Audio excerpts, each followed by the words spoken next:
ছেলেটা মরে গেল। আমার স্বামী পুলিশে চাকরি করতে গিয়ে মরে গেল গো। আমাদের শত্রুতা কেউ বাইরে নেই, সব ঘর শত্রু।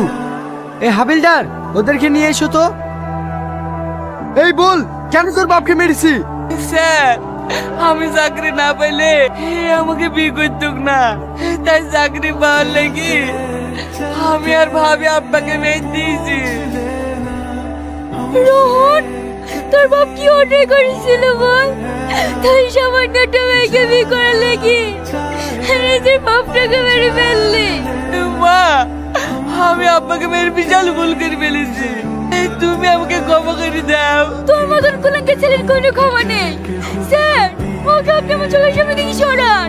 ভাবি, তুমি মাকে একটু বোঝাও না। কি বুঝাবো? যে বাপ খেয়ে না খেয়ে তোদের মানুষ করলো, সেই বাপকে মারতে তোদের হাত কাঁপলো না?